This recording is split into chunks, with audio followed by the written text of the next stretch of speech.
Hi. Um, let me introduce myself. My name is Dale. I am the liaison to the Department of Communication at the University of Utah as a librarian. And I represent the Marriott Library, and I do a lot of stuff like this. And your question is great because I get to dig through the historic stuff, which doesn't, and I just had another idea too. I'll write it down. But here's an answer. If this is enough information you're looking for, you'll have to let me know. If it's not, we could probably go further. I think this will be fun. And I wrote notes and I made this video because this is what we did during the pandemic. And it turns out to be rather handy. So let me show you my notes and I'll go through each one so you can do those searches if you want and then find some salient evidence. So first of all, I have the record. We have the name of the publication. We have a date, which gives us kind of a range. And importantly, we have the place of publication, which is really, really key, I found out. So let me show you. My first tool that I go to is in the databases. Since you're on a capstone, I'll assume that you know what the databases are, but I'll go into databases more. But one of them is this boring librarians tool where you can look up the date ranges and the costs, the place of publication of all the publications. But communication, especially around the 50s, 60s, and 70s, there was a lot of underground publications, maybe even in the 80s, that never got like a recognized by the Library of Congress, and it didn't need to have like an international serials number or anything like that. And so I'm guessing this is one of those. So Ulrich's is a good place to go if you have if it's a more mainstream publication. This one was not, which actually makes it more tantalizing, doesn't it? The next thing that I searched for, I was like, well, if it shows up in this database, Gale Primary Sources, it must show up in WorldCat. Let me show you what search I did there. I searched for Aurora in the title and Suffern in the keyword. And then I discovered a key piece of information. So let me show you WorldCat, because this might be helpful for you. Might not be.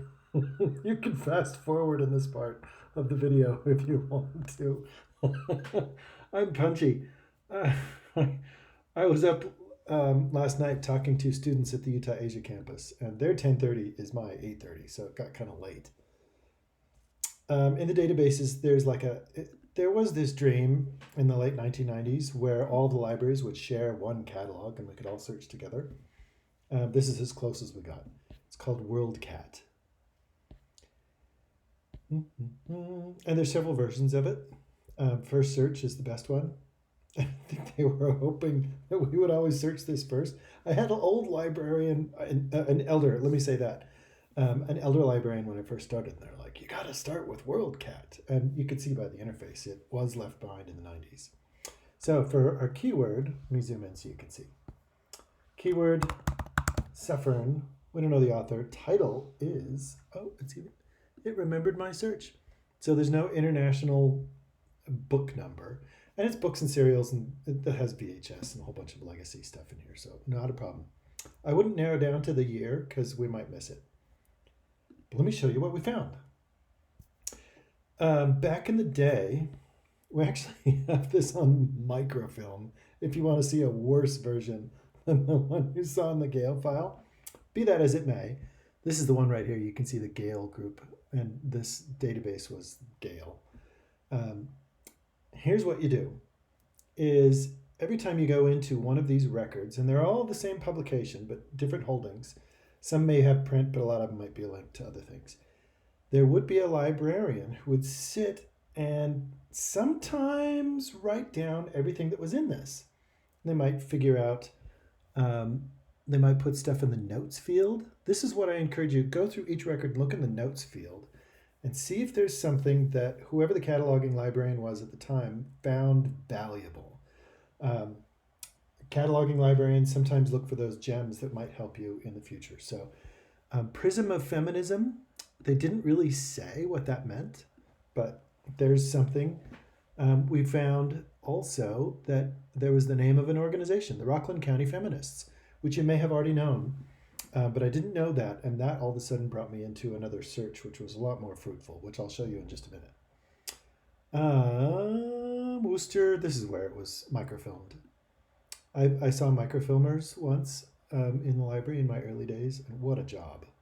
Turn a page, click. Turn a page, click. Not the golden age of unskilled labor. So go through these. Every librarian might have done it differently, depending on the location that it was at, or the budget. Oh yeah. So Prism of Feminism, was that a subtitle of the journal? You get to decide that one. There might not be enough evidence, but there might be stuff you can find out on the open web. Stuff is being digitized all the time.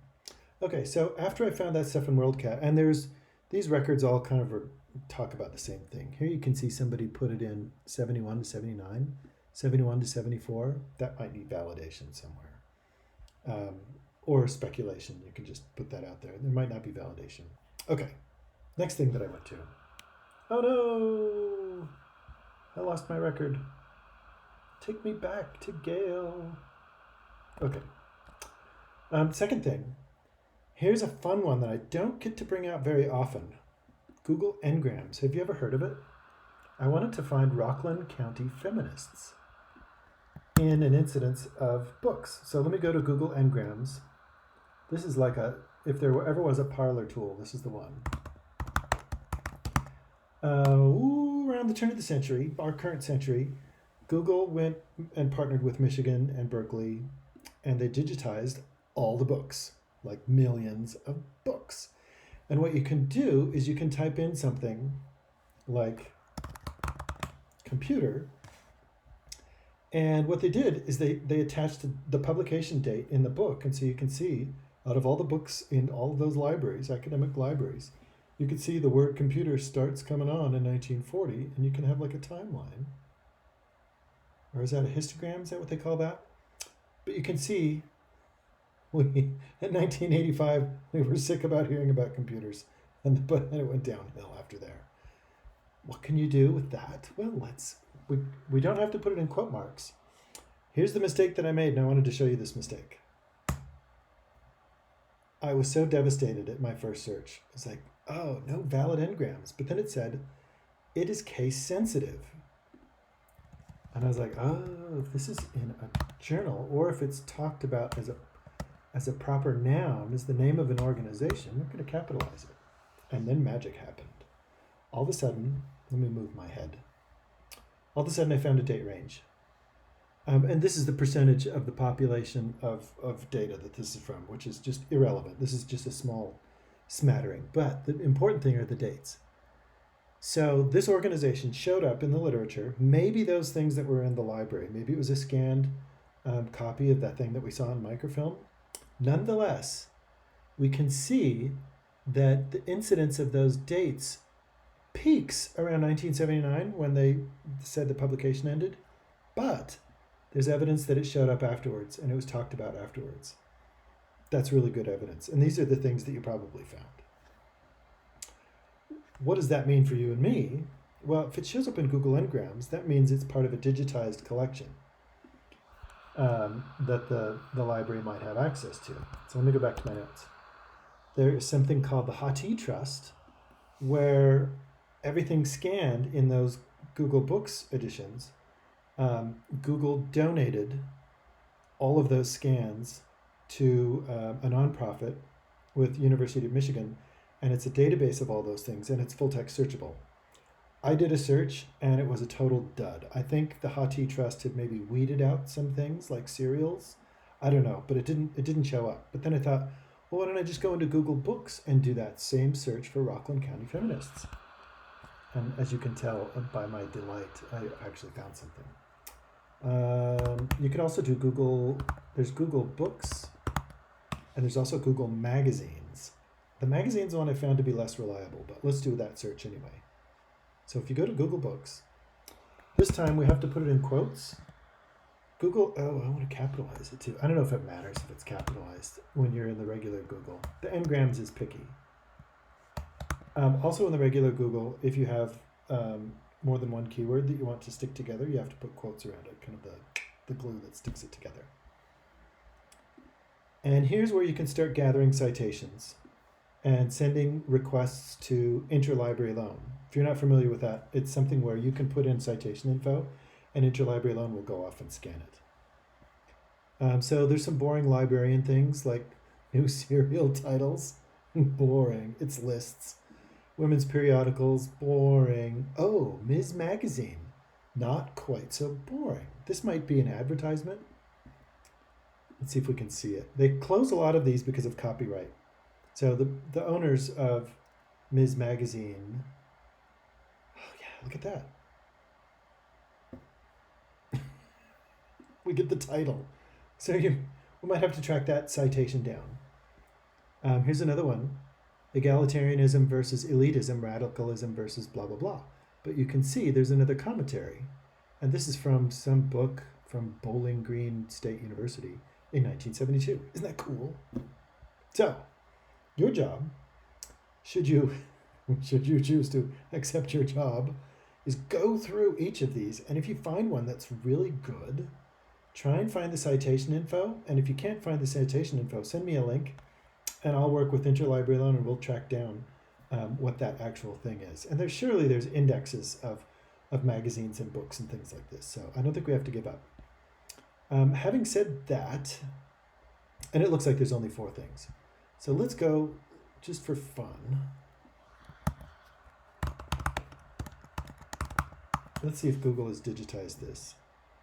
Google Magazines. Oh, how do you search Google Magazines? I don't know if this is going to work. But if you put stuff, again, I have to take away the quotes. But if you put stuff after a colon with no spaces, look at that.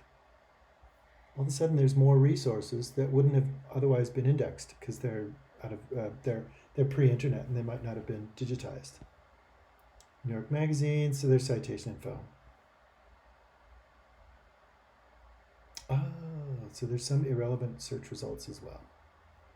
So go through these, cruise through, breeze through them with a drink, maybe a cup of coffee or something in the morning, and casually go through and mark the ones that you think are valuable to your paper. And there might be primary sources, it might be interviews with authors or hopefully the publisher.